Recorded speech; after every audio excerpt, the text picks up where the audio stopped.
একটা শিক্ষণীয় গল্প কাহিনী। প্লিজ একবার সময় করে শুনুন।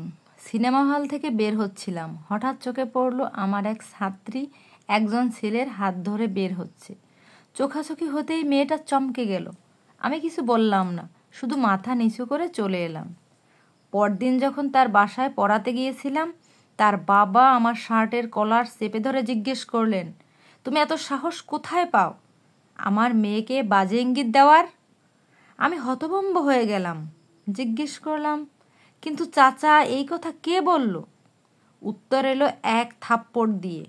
তিনি বললেন, তোমার ছাত্রীই বলেছে। আমি নীরব হয়ে দাঁড়িয়ে রইলাম। শুধু ভাবলাম, শহরের মেয়েরা স্মার্ট হয়ে জানতাম, কিন্তু এমন স্মার্ট? আমার দোষ ছিল। আমি ওকে হাতে নাতে এক ছেলের সাথে দেখে ফেলেছিলাম। তাই নিজেকে বাঁচাতে আমার নামে মিথ্যে অপবাদ দিয়ে দিল ওর বাবা মার কাছে, যাতে আমি কিছু বললেও কেউ যেন আমার কথা বিশ্বাস না করে। কয়েক মাস পরে সামাজিক মাধ্যমে একটা অনুচিত ভিডিও ছড়িয়ে পড়ে, যেখানে আমার সেই ছাত্রী এবং তার বন্ধু স্পষ্টভাবে ধরা পড়ে। আমি আকাশের দিকে তাকিয়ে শুধু একটা শান্ত মুচকি হাসি দিলাম। আমি যে মেসে থাকতাম, সেখানে সবার অবস্থা ভালো। সবাই দামি মোবাইল ফোন ব্যবহার করে। একদিন আমার রুমমেটের 4,000 টাকা হারিয়ে যায়।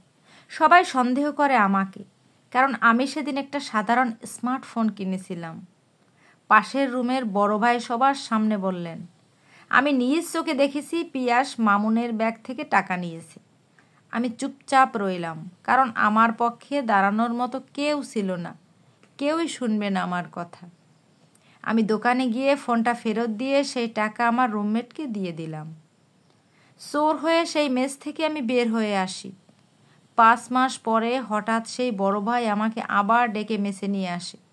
সবার সামনে তিনি বললেন, পিয়াস, আমাকে ক্ষমা করে দিস ভাই। সেদিন তোর নামে মিথ্যে অপবাদ দিয়েছিলাম।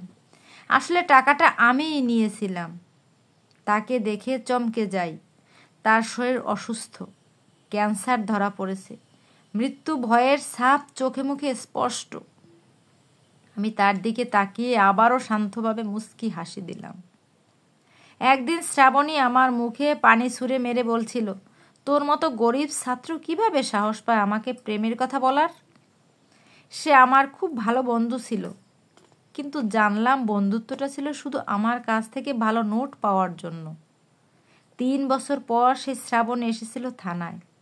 আমার সামনে বসে কাঁদছে, কারণ তার স্বামী তাকে প্রতিনিয়ত শারীরিক ও মানসিকভাবে নির্যাতন করে। আমি তখন এসআই পিয়াস। তার অভিযোগ আমি নীরবে শুনছিলাম এবং ডায়েরিতে লিখে রাখছিলাম। এক পর্যায়ে সে কাঁদতে কাঁদতে বলল, সেদিন যদি তোর ভালোবাসা বুঝতে পারতাম, তাহলে আজ আমার কপালে এত কষ্ট জুটত না। আমি কিছু বললাম না, শুধু নিচের দিকে তাকিয়ে একটা গভীর অথচ শান্ত হাসি দিলাম।